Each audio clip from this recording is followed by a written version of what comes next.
So inside the box, you got your main camera. You also come with the DME100. So this is the microphone, or the HG100TBR. So this is the little tripod with the remote control built in. You got a little detachable remote control. I don't know how to describe it, but there's something about the ergonomics of this mount. It feels just right in my hand. Now I got big hands, and holding this just feel comfortable.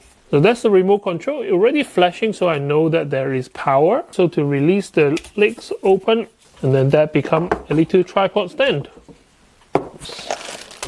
So you got your dead cat, instruction booklet, and you got your little microphone. I think the base is metal. The microphone itself is metal and is mounted on a rubberized mount.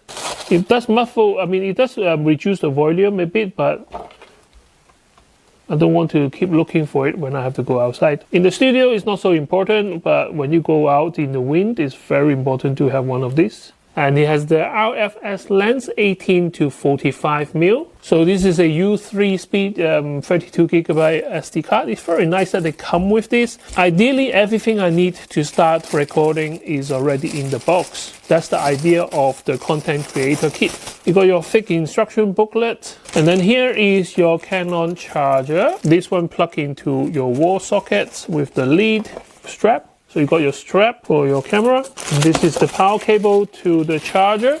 I'm in the UK, so I got a 3-pin plug, a nice length of cable. And in here is the camera itself. And look at this. This is tiny compared to the size of my hand. On the top it says EOS R50, and you got a nice dial on top right here. I am a Canon fan, so I might be a bit biased right here, but the build quality of this one is pretty amazing. I know this is 2023, but the amount of tech that you can buy with your money is amazing. It does feel a bit plasticky compared to, the EOS R or the higher end, but to be honest with you, you want it to be lightweight. And there's nothing wrong with plastic body nowadays. It does have a pop-up flash, which I never use. Off on button on the top, the ring. Everything feels like how a Canon should be, and I do like the little design on the flap. Here is a Canon, and you lift this out. And you get a nice screen here. On the side here, you got a microphone inlet, which is very important if you are a content creator like myself.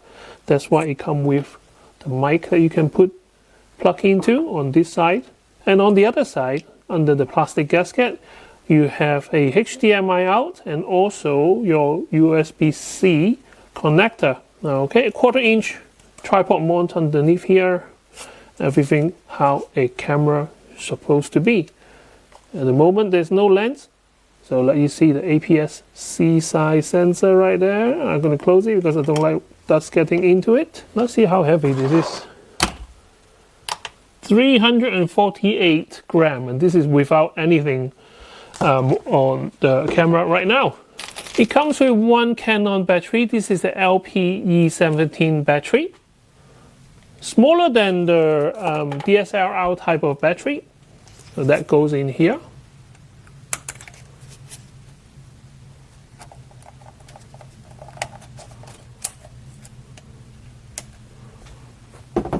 Oh, check this out. This is tiny.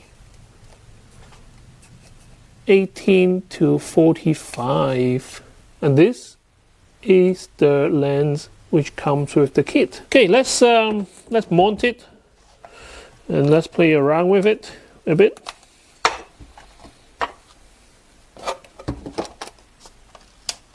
I don't know if you guys can see this, but from a person who loves camera, I look at this, it looks like a toy. The lens is only like the little middle part of the opening, but it does feel solid. Everything feels incredibly well built. 49mm front, you can put a lens, like a UV lens at least, to cover it. The screen is a flippy screen, so you can come out, you can rotate it. Oh, the mic is in the way. I can see a little problem there already. So if I do plug in the mic, it might be in the way of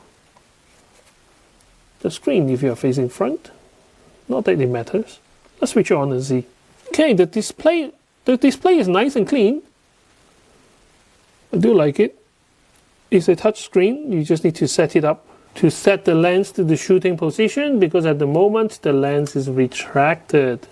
So let's turn this. As soon as it clicks, it goes into your normal shooting mode. The screen is really nice.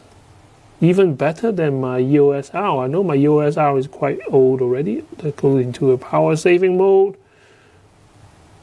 Focusing, you can touch focus.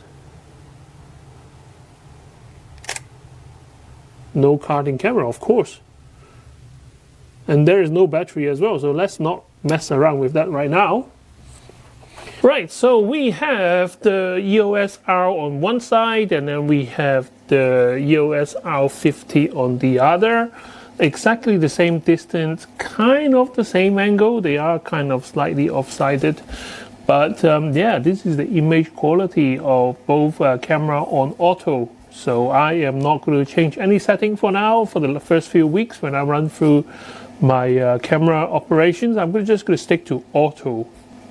Now lens-wise, both of them is on the widest setting, and like I say, this is kind of like hand reaching level to the lens. And on the R50 is on 18mm, and on the EOS R is on 10mm focal length. So this is the widest setting of that. Now because the EOS R has a crop sensor, and that's why the lens is a bit close up to the person. Both of them focusing on my eye right now, and I can see that the bracket is on my eye. What I'm going to do now is going to switch the lens over and see the wider angle lens on the R50.